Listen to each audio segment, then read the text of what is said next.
Welcome to the Wellness First podcast, a St. Joseph Hospital podcast where we hear and learn directly from the experts on all things health and wellness. I'm Carl Moronich, and today's topic is colon cancer, which is one of the most preventable and treatable forms of cancer, yet far too many people skip the screening that could save their lives.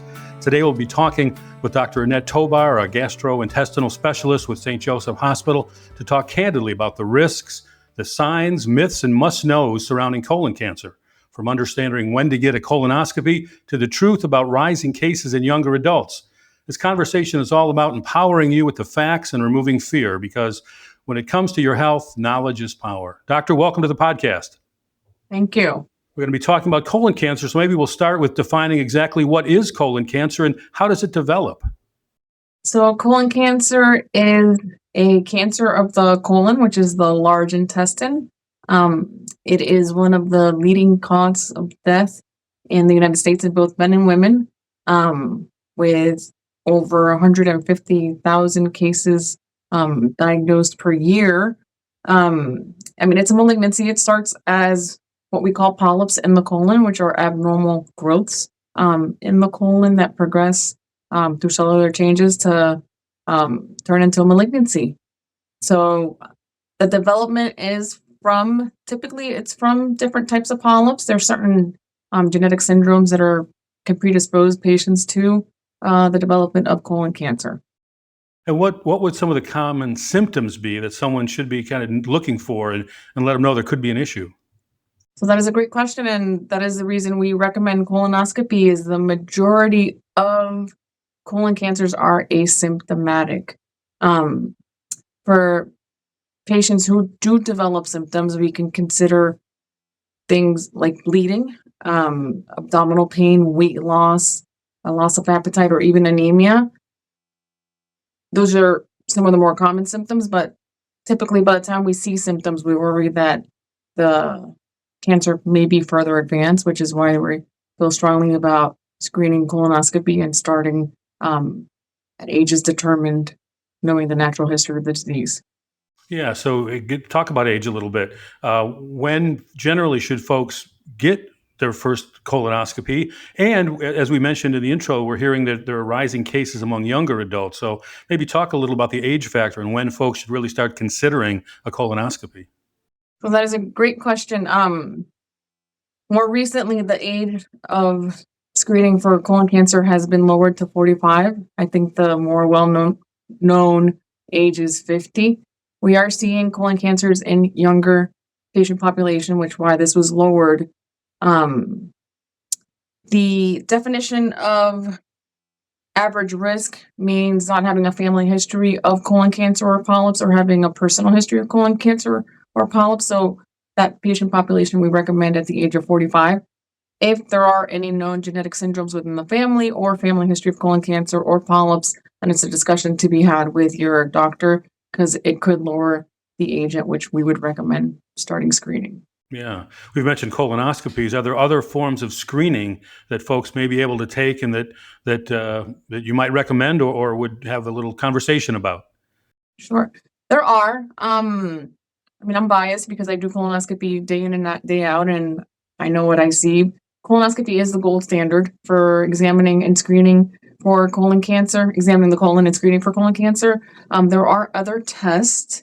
These are stool-based tests that look for blood or even DNA that you would see in patients who would have polyps or malignancy.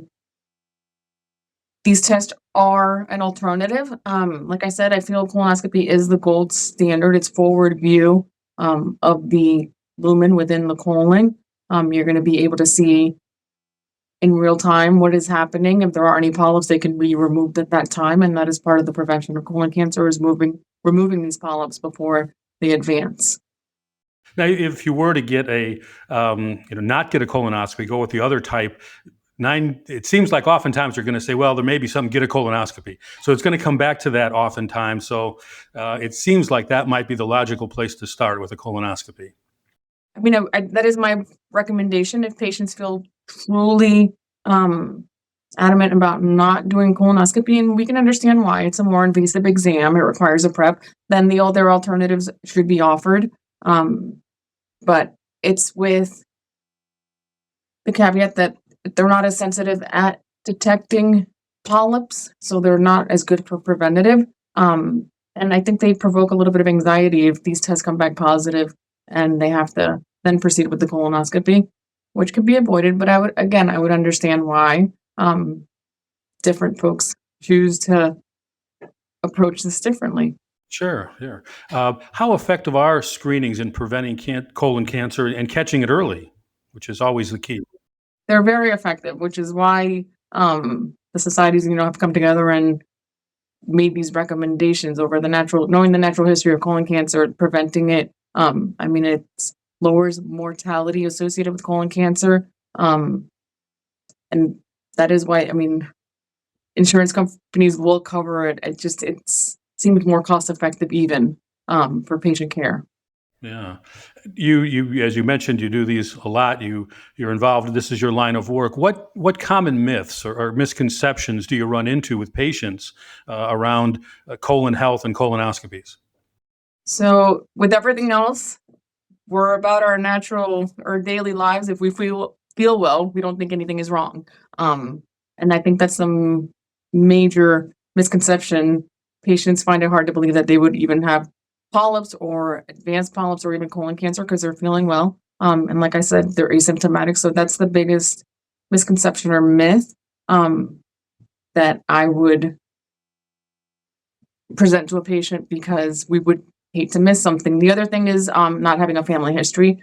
It doesn't run in my family, and that's something that patients might rely on and have a missed opportunity at having screening for colon cancer. Yeah. Now, if someone is getting 45, older, and thinking about I need to get a colonoscopy, do they need to get a referral from their primary care provider first, or can they directly call the office and schedule themselves? Typically it's by referral from the primary care. If patients are established with us for other reasons, we can also follow up on that and place a referral ourselves. But typically it's through the primary care. Very good. So, which people should be doing regularly. They should be seeing their primary care doctor. As you said, a lot of things are asymptomatic, so they should be seeing their doctor regularly to try to avoid those things. Lifestyle. Are there any things folks can do from a lifestyle perspective that might reduce their risk or at least better their chances when it comes to colon cancer and colon health?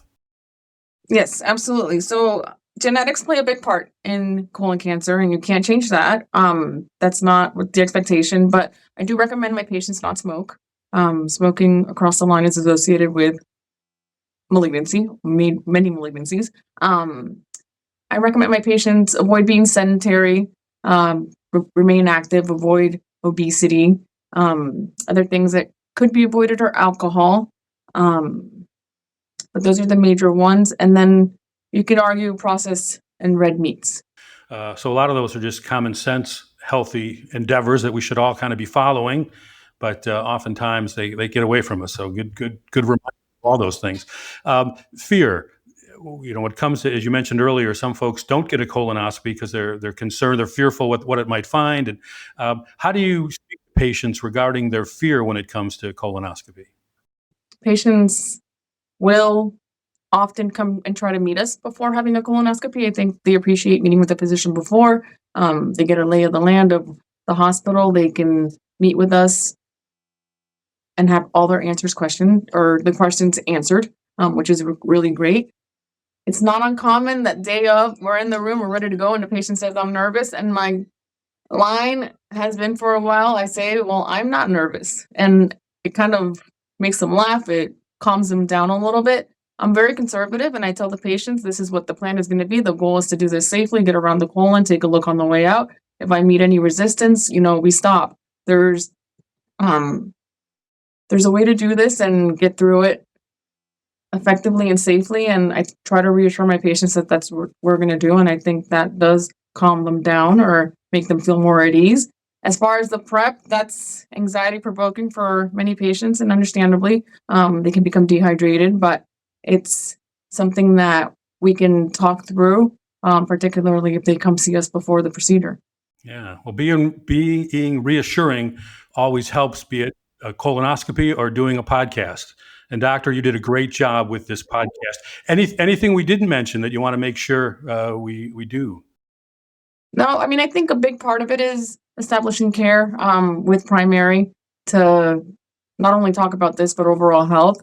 I think it's not uncommon that patients aren't, the family history is not teased out well, and it's a missed opportunity for potentially starting sooner in some patients that may need to have colonoscopy sooner. Very good. Well, doctor, you mentioned you do a lot of colonoscopies. I do a lot of podcasts, and you were a tremendous guest today. You did a Thank you. great job. Dr. Annette Tobar, gastrointestinal specialist with St. Joseph Hospital. Thank you so much for being with us. Thank you. For more information, visit the St. Joseph Hospital website at stjosephhospital.com. If you enjoyed this podcast, please share it on your social channels and check out our entire podcast library for topics of interest. This has been Wellness First. Thanks for listening.